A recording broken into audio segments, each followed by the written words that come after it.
రాష్ట్రీయ ప్రజా కాంగ్రెస్ వారాంతర సమావేశానికి చేసినటువంటి పార్టీ సెక్యులర్స్ అందరికీ నా ప్రత్యేక ధన్యవాదాలు.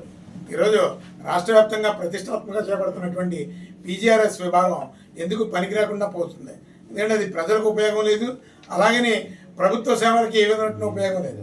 స్పందన పేరుతో వచ్చేటటువంటి ప్రతి పిటిషన్ కూడా అధికారులు విచారించేసాం, పరిష్కారానికి వీలు కాబడదు, లేదు పరిష్కరించేసాం అని రెండు అర్థాలు వచ్చేటట్టు ఒక ఫార్మేట్లో ముగింపు పలికేస్తున్నారు. ఎందుకే ఈ ఫిర్యాదుదారికి న్యాయం చేయడం లేదు, బాధితుడికి విచారణ జరపడం లేదు. ఈ రెండింటికి సంబంధం లేకుండానే వీళ్ళు ఏమి విచారణ చేశారో తెలియదు. అలాంటి ఘోరమైనటువంటి విచారణ ప్రక్రియలో ఈరోజు స్పందన పీజీఆర్ఎస్ యాక్టివిటీ నడుస్తుంది. ఏ ప్రభుత్వ కార్యాలయంలో కూడా స్పందనలో వచ్చినటువంటి ఫిర్యాదుకి న్యాయం జరిగింది అని ఈ రోజు వరకు ఎవరన్నా చెప్పగలిగేటటువంటి ఒక్క అధికారం ఉన్నాడా? లేదు. సమస్య మామూలుగా ప్రభుత్వ కార్యాలయంలో ఇవ్వడం మూలంగా గుడ్ రిజల్ట్ ఉండడం లేదని ప్రభుత్వం ఒక కొత్త అధ్యాయం చేపట్టి ప్రతి సోమవారం కూడా ఒక కార్యాచరణ చేపట్టి దానికి స్పందన పేరు పెట్టి ఫిర్యాదులన్నీ కూడా రండి, ఏ ప్రభుత్వ కార్యాలయానికి సంబంధించినటువంటి ఆ కార్యాలయానికి మేము ఈ పిటిషన్ని ట్రాన్స్ఫర్ చేస్తాం, వచ్చే వారం పరిష్కార మార్గం చూపిస్తూ ఉంటారు. ఇంకా సిగ్గుపడాల్సినటువంటి విషయం ఏంటంటే కొన్ని ప్రభుత్వ కార్యాలయాలు ఒక 4 అడుగులు ఎదరగేసి కొన్ని ప్రత్యేక పిటిషన్స్ని క్లోజ్ చేయడం ఎలాగో చేతగాక ఫిర్యాదు సంతకాన్ని కూడా ఫోర్జరీ చేసి మరీ ఫిర్యాదును ముగించేస్తున్నారు. అలాంటి సందర్భాలు అనేక కార్యాలయాల్లో ఉన్నాయి, నా దగ్గర ఆధారాలు ఉన్నాయి. ఇక పీజీఆర్ఎస్ ఉండడం వల్ల ఉపయోగం ఉంది, స్పందన యాక్టివిటీ మూలంగా ఉపయోగం ఉంది. పై అధికారులకి ఇక్కడ రాసినటువంటి దాంతో క్లోజ్ చేసేస్తున్నారు. దీని మూలంగా వాళ్ళంత ప్రజాధనం, ప్రభుత్వ సమయం వృధా అవుతుంది. ఏ ప్రభుత్వ కార్యాలయంలో కూడా స్పందన మూలంగా మేలు జరిగిందని చెప్పడానికి అవకాశం లేకుండా పోతుంది. ఫర్ ఎగ్జాంపుల్ ఈ పోలీసు డిపార్ట్మెంట్లో ఉన్నటువంటి విభాగాలు కావచ్చు, అలాగే రెవెన్యూ విభాగాలు కావచ్చు, ఈ రెండు మరింత ఘోరమైనటువంటి పద్ధతులను అవలంబిస్తూ వాళ్ళ స్వార్థ ప్రయోజనాలకే ఆ స్పందన కార్యక్రమాన్ని వాళ్ళకు అనుకూలంగా మలుచుకుంటున్నారు. వాళ్ళకి కావాల్సినటువంటి సొంత ఫిర్యాదులు ఏమైనా ఉంటే పోలీసు వారి స్పందన ఆదివారం సోమవారం సమావేశానికి వాళ్ళే పంపించి వాళ్ళ కార్యాలయానికి వచ్చే విధంగా వాళ్ళు చేసుకుంటున్నారు. ఇక ఆ విధమైనటువంటి పిటిషన్స్ మాత్రమే న్యాయం చేస్తున్నారు. వాళ్ళ సొంత పిటిషన్స్కి మేలు చేకూర్చే విధంగా ఈ స్పందన యాక్టివిటీస్ని వాళ్ళకు అనుకూలంగా మార్చుకుంటున్నారు. ఇలాంటివన్నీ కూడా చాలా ప్రమాదకరమైన పరిస్థితులుగా మారుతున్నాయి. ఇక ప్రభుత్వ వ్యవస్థల మీద ఫిర్యాదుదారులకి నమ్మకం పోయేటువంటి పరిస్థితులు రాకుండా ప్రభుత్వం వెంటనే చర్యలు చేపట్టాలి. ముఖ్యమంత్రి గారు స్వయంగా దృష్టి సారించి ఈ స్పందన యాక్టివిటీస్ మీద సంస్కరించుకోకపోతే ప్రజల్లో తీవ్రమైనటువంటి వ్యతిరేకత ఇప్పటికే వచ్చింది. ముందు ఇంకా మరింత ఎక్కువగా వచ్చేటటువంటి పరిస్థితులు ఉంటాయి. దీనికి సుప్రీంకోర్టు గైడ్లైన్స్ కూడా పాటిస్తారు, హైకోర్టు గైడ్లైన్స్ పాటిస్తారు. ప్రభుత్వ అధికారుల పిటిషన్స్ విచారణకి విలువ లేకుండా పోతుంది. చివరికి ముఖ్యమంత్రి గారి కార్యాలయం నుంచి వచ్చినటువంటి ఫిర్యాదులు కూడా వీళ్ళు పుట్టదాగా చేసి తప్పుడు నివేదికలని పైకి పంపిస్తున్నారు. దీని మీద అడిగేటటువంటి వాళ్ళు లేరు. ఆన్లైన్ మెసేజ్ కూడా పంపిస్తారు, పరిష్కారం మీ సమస్య ముగించడం జరిగింది, పరిష్కరించేసామని. అందరూ కూడా ఈ సమయభావంతో నిరుత్సాహపడి ఫిర్యాదుని మరలా ఎక్స్టెన్షన్ చేసుకునేటటువంటి వాళ్ళు ఉండరు. ఎందుకంటే ఈ స్పందన కార్యక్రమం మీద విసుగు చెంది నిరుత్సాహంతో బాధితులు వెనక్కి తిరుగుతున్నారు. ఇలాంటి పరిస్థితుల్లో ప్రభుత్వ వ్యవస్థల మీద నమ్మకం కోల్పోయేటటువంటి పరిస్థితులు ఎక్కువైపోతున్నాయి రోజు రోజుకి. ప్రతి ప్రభుత్వ కార్యాలయం కూడా అదే విధంగా ఉంటాయి. మున్సిపల్ కార్పొరేషన్ కావచ్చు, పంచాయతీలు కావచ్చు, ఇరిగేషన్ కావచ్చు, మైన్స్ డిపార్ట్మెంట్ కావచ్చు, ఈ లీగల్ మెట్రలాజీ డిపార్ట్మెంట్ కావచ్చు, కన్జ్యూమర్ డిపార్ట్మెంట్ కావచ్చు, అన్నీ కూడా ఈవెన్ వెయిట్స్ అండ్ మెజర్స్ కావచ్చు, కొన్ని ఎవరికి తెలియనటువంటి విభాగాలు ఉన్నాయి. అవి ఎందుకున్నాయో కూడా తెలియదు. ఇందులో ప్రధానంగా ఈ పోటీలో ముందు వరుసలో ఉండేటటువంటిది పోలీస్ వ్యవస్థ, రెవెన్యూ వ్యవస్థ. ఎంత అన్యాయం అంటే ఇవాళ నేను ఒక పోలీస్ స్టేషన్లో మాట్లాడాను. ఒక రైతు ఒక సమస్య మీద పిడింగోయికి చెందినటువంటి ఒక రైతు చిన్న సమస్య మీద పోలీస్ స్టేషన్కి పిలిచారు, పోలీసు వారు పిలిచారు.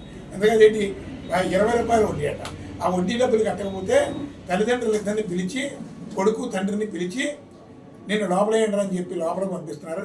రౌడీ షీట్ ఓపెన్ చేస్తారంట దానికి. ఏదో నాలాంటి వాడి దగ్గరికి వచ్చింది కాబట్టి నేను ఎస్ఐ గారితో మాట్లాడాను, ఇమీడియట్గా పంపించాను.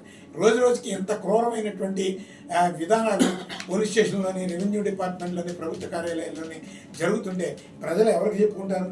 అసలు చట్టం ఉందా లేదా, నిబంధనలు అమలు జరుగుతున్నాయా లేదా అనేది చట్టాన్ని అనుసరించేటటువంటి అధికారులు లేకపోతే వ్యవస్థల మీద ప్రజలకి నమ్మకం ఉంటుంది. తద్వారా శాంతి భద్రతలన్నీ కూడా రోడ్డు మీద ఉంటున్నాయి. శాంతి భద్రతలు లేకపోవడం మూలంగా ప్రజల్లో అంతర్యుద్ధం వచ్చేటటువంటి ప్రమాదం ఉంది.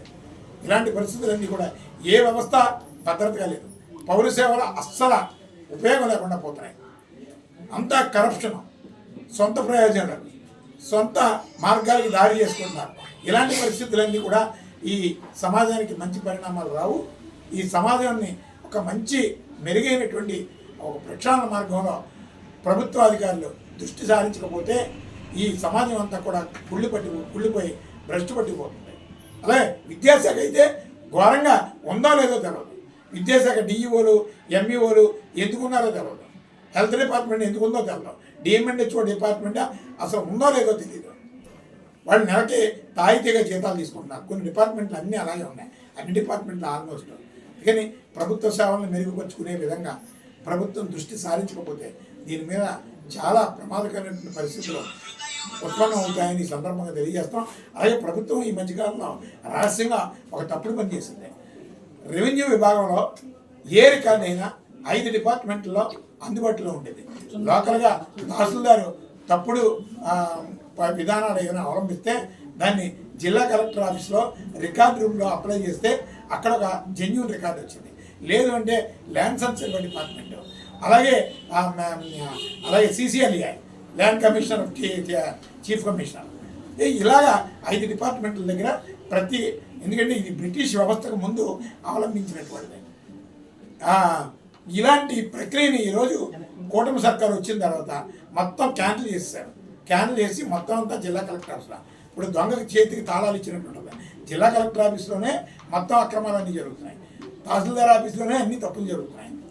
ఆ తప్పులకి వాళ్ళు కరెక్ట్గా మళ్ళా వాళ్ళకు అనుకూలంగా రికార్డుని తయారు చేసుకుంటారు. అలాంటప్పుడు రెవెన్యూ విభాగాన్ని మీరు ఎందుకు ఇవన్నీ కూడా ఒకే జిల్లా కలెక్టర్ ఆఫీస్కి ట్రాన్స్ఫర్ చేయాల్సినటువంటి అవసరం ఉంది? పూర్వం రికార్డులని ఎందుకు పొల్యూట్ చేశారు? ఇవన్నిటికీ కూడా సమాధానం చెప్పడానికి ప్రభుత్వం సిద్ధంగా లేదు. న్యాయ వ్యవస్థలో కూడా ఈ తరహా పాలన మూలంగా కేసులు నిలబడడం లేదు. పూర్వం రికార్డుల్లో ఒకలా ఉంటాయి, ఇప్పుడున్నటువంటి రికార్డుల్లో ఒకలా ఉంటాయి. ఆ ల్యాండ్ లార్డ్కి రక్షణ లేదు. అసలు ఏ రికార్డు ఎప్పుడు ట్యాంపరింగ్ జరుగుతుందో తెలుస్తలేదు. అందుకని ఇవన్నీ కూడా మార్చుకోవాల్సిన అవసరం ఉంది. అన్నిటి మీద ప్రజాప్రతినిధులు దృష్టి సారించాలి. ఏ ప్రజాప్రతినిధికి చీమ కుట్టినట్టు కూడా లేదు. అసలు తన నియోజకవర్గంలో ఏ ప్రభుత్వ కార్యాలయం కుళ్ళిపోయింది, ఏ ప్రభుత్వ కార్యాలయంలో అవినీతి జరుగుతుంది, అసలు పౌర సేవలు అమలు జరుగుతున్నాయా లేదా అనేది పట్టించుకునేంత తీరిక పాపం శాసనసభ్యులకు కానీ పార్లమెంట్ సభ్యులకు కానీ లేకపోయింది.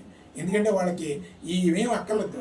వాళ్ళ ప్రోటోకాల్ ఎంజాయ్ చేస్తూ జాగ్రత్తగా లక్షలాది రూపాయలు వాళ్ళ అవినీతికి మార్గం చేసుకుంటూ ఎలక్షన్స్ వచ్చేటప్పటికి ఓటర్లను కొనుక్కుంటే చాలు, ఇంత దరిద్రమైనటువంటి ప్రజాప్రతినిధులుగా ఈ జీవితం ముందుకు నడిపించేస్తే చాలు అని వాళ్ళు తృప్తి పడుతూ వ్యవస్థని పూర్తిగా భ్రష్టు పట్టించేస్తున్నారు.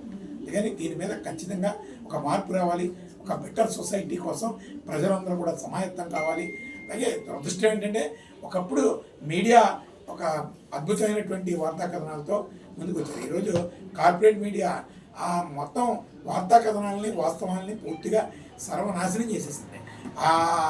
ఆ పత్రికలు, ఆ మీడియా వ్యవస్థల మూలంగా మిగతా మీడియా వ్యవస్థలకు కూడా ఒక చెడ్డ పేరు వస్తుంది. కానీ ఖచ్చితంగా ఇదంతా ప్రజా ప్రక్షాళన జరగాలి. ప్రజల్లో తిరుగుబాటు రాకముందే ప్రభుత్వం దీని మీద దృష్టి సారించి అన్ని ప్రభుత్వ కార్యాలయాల్లో ఒక మెరుగైనటువంటి పాలనా విధానాలు అమలు జరగాలి. చట్టబద్ధమైనటువంటి నిబంధనలు ఖచ్చితంగా అమలు జరగాలి. అవినీతి దుర్వినియోగానికి పాల్పడేటటువంటి అధికారుల మీద శాఖాపరమైన చర్యలు, కఠిన చర్యలు తీసుకునే విధంగా ప్రభుత్వం సిద్ధంగా ఉండాలని చెప్పి ఈ సందర్భంగా ఆ ప్రభుత్వానికి, ప్రస్తుత ప్రభుత్వానికి రాష్ట్రీయ ప్రజా కాంగ్రెస్ పార్టీని తెలియజేస్తూ సెలవు తీసుకుంటారు.